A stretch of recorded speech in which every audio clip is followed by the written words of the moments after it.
আজকে বানাবো পুদিনার শরবত।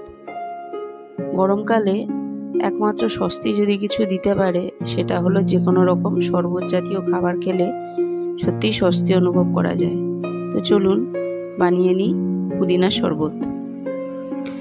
একটা গ্লাসের মধ্যে কয়েক টুকরো বরফ নিয়ে নিয়েছি আমি, এবং একটা মিক্সিং জারের মধ্যে আমি কিছু পুদিনা পাতা আগে থেকেই পেস্ট করে রেখেছিলাম, যেটা গ্লাসের মধ্যে আমি ঢেলে দিলাম। এবং এর মধ্যে মিশিয়ে দেব পাতিলেবুর রস। পাতিলেবুর দানাগুলো ফেলে দিলেই ভালো হয়, না হলে মুখে পড়লে ভালো লাগবে না। তো আপনারা একটা গোটা লেবুও দিতে পারেন যদি একটু টক বেশি পছন্দ করেন, না হলে আমি যেমন হাফ দিয়েছি সেরকম হাফ দেবেন। এবং দিয়ে দিলাম বিট নুন, এবং সাথে মিশিয়ে দিলাম ঠান্ডা জল।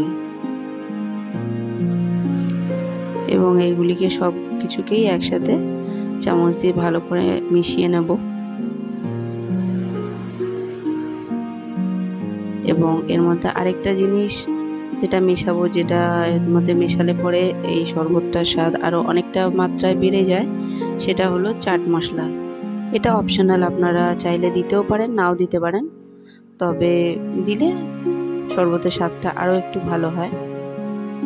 তো নিন, তৈরি হয়ে গেল আমাদের ঝটপট পুদিনার শরবত, যেটা খুব তাড়াতাড়িও হয়ে যায় এবং খেতেও লাগে খুব ভালো, এবং খেলে খুব গরমেও খুব তরতাজা অনুভব করা যায়।